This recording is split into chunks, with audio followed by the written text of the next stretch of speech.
Alright, hey everyone. Today we are going to be critiquing Alex's site, which is targettapeusa.com. A bunch of students have asked me in the past whether it's okay to launch a website where you only sell a single product. So today's critique is going to be a good example of someone who's selling a single product and how to set up a web page in that manner. Also, Alex's product is one of the few that I've actually had the opportunity to experience directly. As you know, he was giving these away in the forums as part of the course, and I actually took advantage of that and left a review for him. And the quality of the tape is actually quite good. So I'm pretty familiar with this product, which will hopefully add a little bit of extra value to the critique today. Okay, so here is Alex's site. And what I always like to do is I always like to start out with some of the good things that I liked about the site. First off, just scrolling down, taking a look at the site, I like the design and I like the layout. It's very clean, very professional. The photos look very crisp and clear, and all of the product photos are very large and eye-catching. I also always do a critique of the niche and the keywords that he has chosen to target. He is selling kinesiology tape. And this tape is used by athletes to improve their conditioning and to help them recover faster from activities. And the search volume for kinesiology tape is actually very high. 14,800 people search for it per month. But even though a lot of people search for it, the competition is actually quite fierce. If you look at Longtail Pro, the keyword competitiveness for kinesiology tape is actually 49. If you look at some of the other related keywords that Alex might target, athletic tape gets 6,600 with a keyword competitiveness of 33. Kinesiology taping gets 720 searches per month, but it also has really high competition as well. The same goes with ankle tape, shoulder tape. All these keywords have really high competition in the search realm. And so as a result, this is probably not going to be a very easy niche to rank for in search, at least not directly for these particular keywords. And so what Alex is likely going to have to do, he's likely going to have to produce some content around treating sports injuries in order to gain domain strength and increase traffic to his website. The good news, however, is that there's plenty of demand for these products, and there's really only 3 real players in the market as far as I can tell. There are 2 big guys and a bunch of knockoffs. Okay? And I also looked on Amazon, and there's actually several people selling these on Amazon, and some are making as high as $75,000 a month just selling the tape. So there's good demand. Alex really just has to make his website and brand stand out somehow. Okay, and so looking over at the site and the aesthetics, once again, I really like the photos of the products. They're consistent, they're large, they look really good. Problem is when I first land on your site, now keep in mind I'm familiar with the product, but some of the people who will be landing on your website will not be familiar with the product. I know what you sell right away because I've used your product, but some people will have no idea. And right now your front splash image doesn't really do a good job of explaining what you sell or why your product is unique. The other thing I noticed is that your front splash image is actually way too large. Like if you look at it on your desktop, it takes up more than half the page. As a result, someone actually has to scroll in order to get to the content and the products below. So the splash image is definitely a little bit too large. The verbiage next to each of the splash photos, they don't really do a good job of describing why you're unique. So for example, in this image here, it says moving beyond your potential. I have really no idea what that means. So similarly, this one says target your strength. And once again, it's some dude with tape on his hand targeting his strength. I really have no idea what that means. And one thing I also wanted to point out is that your carousel, which switches pretty often, is quite distracting. And the fact that the image kind of zooms in and out, and once again, if you go on the site, you'll notice this phenomenon. It's kind of distracting for the overall product, and as a result, I'd probably move the carousel altogether. But in any case, the images that you've chosen for your splash image are actually quite good. And overall, I think aesthetically speaking, your site looks decent as I scroll down until you've reached the testimonials section. And this section of your site looks a little bit awkward in terms of the layout. But overall, I think you did a decent job with the design of your site. I also noticed that you are on the WooCommerce platform. But it appears that your site overall is just a shell of a site that's really meant to point people towards Amazon. And the first thing that was funny here was that I thought this was a shopping cart in the beginning, but then here you indicate that all products are sold through Amazon.com. And when I click on one of your products, it looks like you have an online store, but when I actually go to buy the product, it actually takes me to Amazon.com, where this product listing is actually redundant from the one that I was just on your site. Okay, and so a couple of comments here.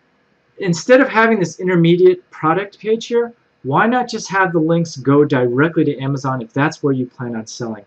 Right now, like, I got to click on the product, and then I got to click on buy product, and then I got to click on add to cart on Amazon. So essentially, the path to buying the actual product is 3 clicks removed from the actual checkout page.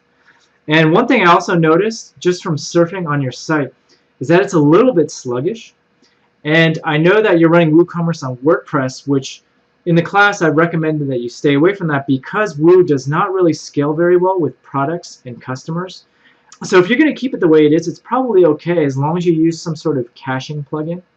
But my main question here is, why aren't you utilizing the shopping cart functionality of WooCommerce here?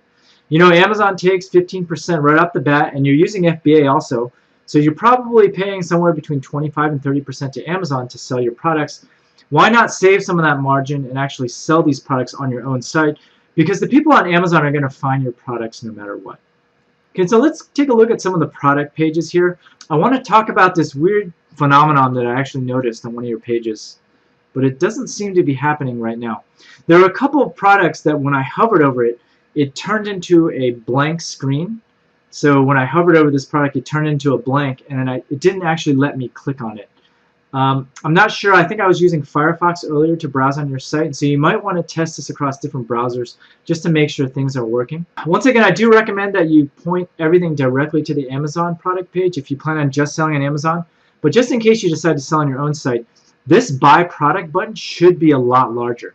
In fact, I would make it a different color, and I would make it really big here, and I would include one above and below the product description.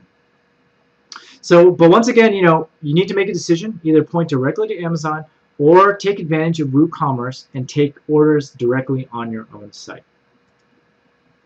Okay, and so one of the biggest problems I had with your site was just the way you convey what your product does and your unique value proposition.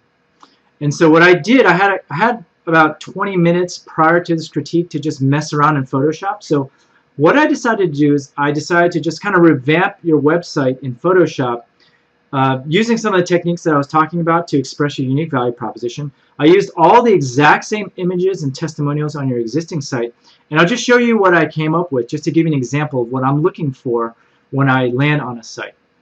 Okay, and so first things first, I took your exact same splash image and I put some of your value props for your product. So what you sell is a premium grade kinesiology tape that's used to prevent injuries, accelerate recovery, and relieve your pain.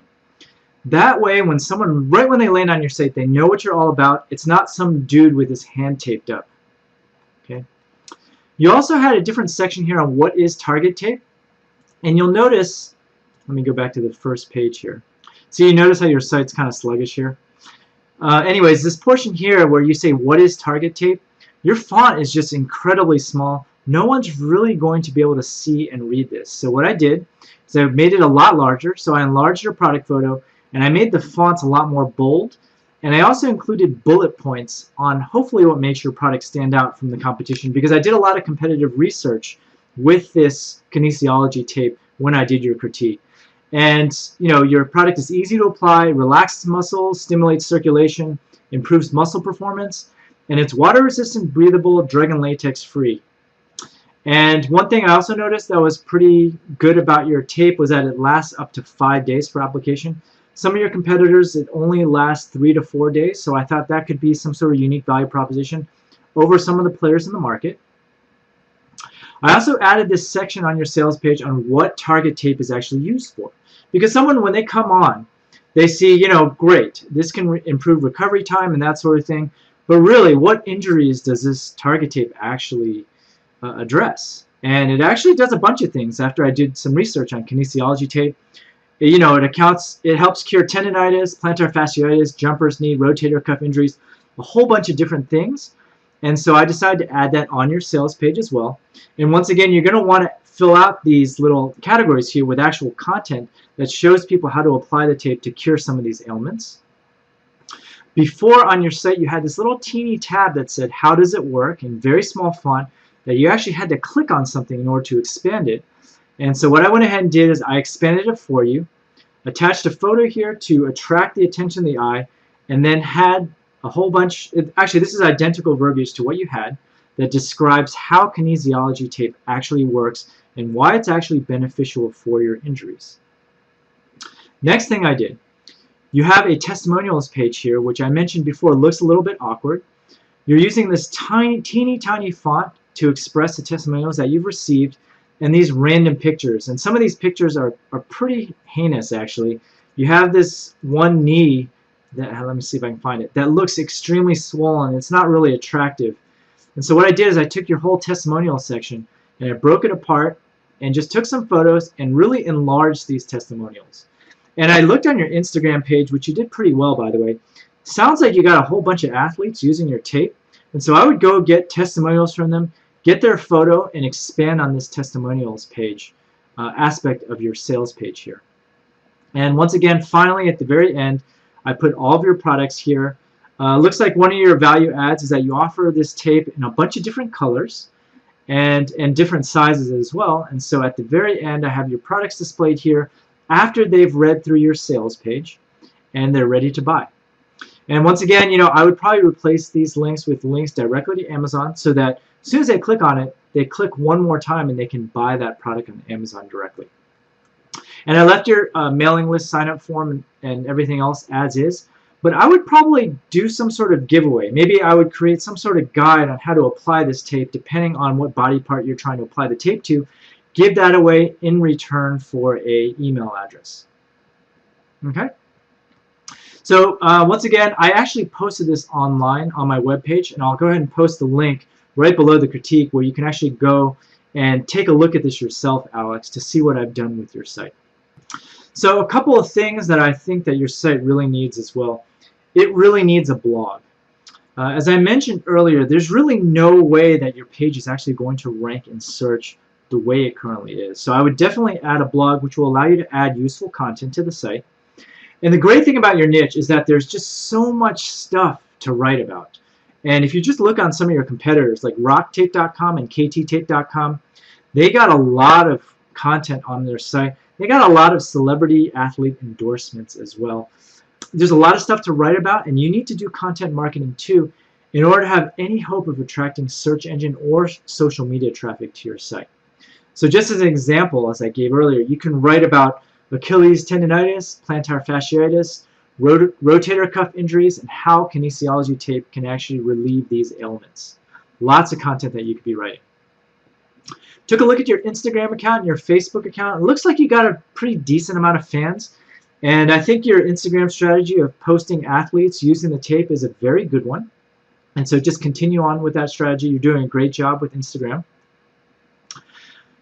In terms of SEO, you're actually not using any of the targeted keywords in any of your title tags, and that's actually a big no-no.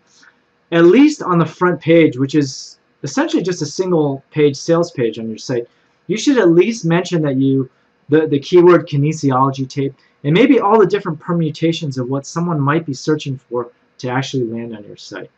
Right now, your title tag just says target tape, which is pretty much meaningless to the search engines. And you're going to want to write meta descriptions that are very clickable as well. Right now, I think your meta descriptions are just very generic. Okay, but overall, I think that your site looks pretty good. I would work a little bit on your splash image and make your product seem a little more high-end with words very carefully chosen to express your unique value proposition. I would fix your SEO issues. I would include a blog and start generating content.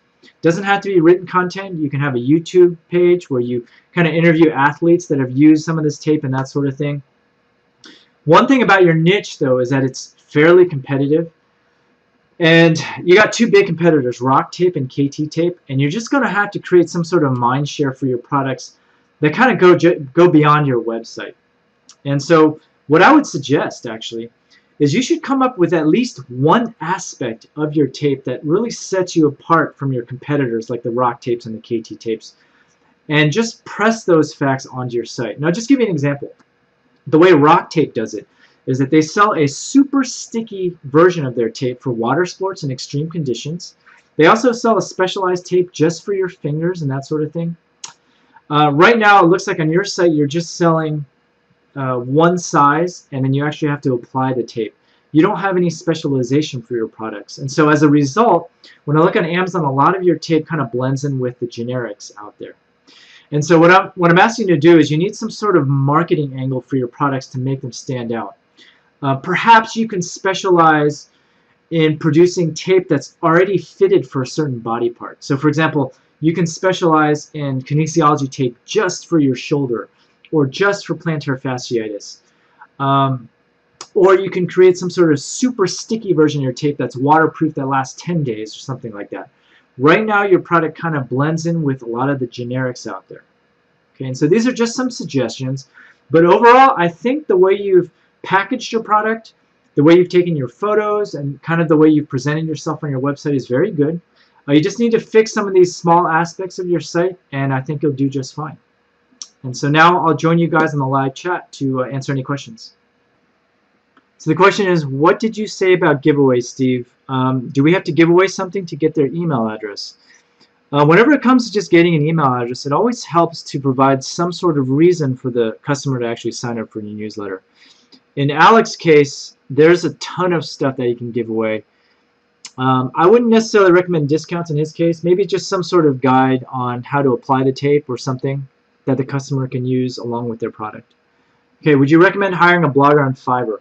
Absolutely not. These days, Google emphasizes quality in their posts. So you don't actually have to post often on your blog, but every post that you do decide to put on your blog should be very thorough, very complete, and very well done. So I would absolutely not hire a blogger on Fiverr. So Alex, yeah, so I apologize, I didn't see your blog, maybe because the links were just so small at the top. But a lot of the guides, like you have a how to apply guide and that sort of thing, you might want to kind of sprinkle that in, make it a little more obvious, because that will give the customer a little bit more confidence that they'll be able to use your product effectively. Question is, how often do you suggest blogging on your site? Really, there is no set frequency for a blog. I would, and I go over this in the class, but my strategy is I would look using Longtail Pro for what people are searching for that are related to the niche, put that in a spreadsheet, and just keep some sort of writing schedule where I address each of those keywords very thoroughly over time. Just try to be consistent. So if you're going to do once a week or once every other week, just stick to that schedule. Okay, so when you do a speed test, what is the expectable speed for page load time? I actually like to keep it under 2 seconds. And normally I don't do the speed tests for websites, but I just noticed that surfing around on Alex's site, it was really sluggish to the point where it actually bugged me a little bit.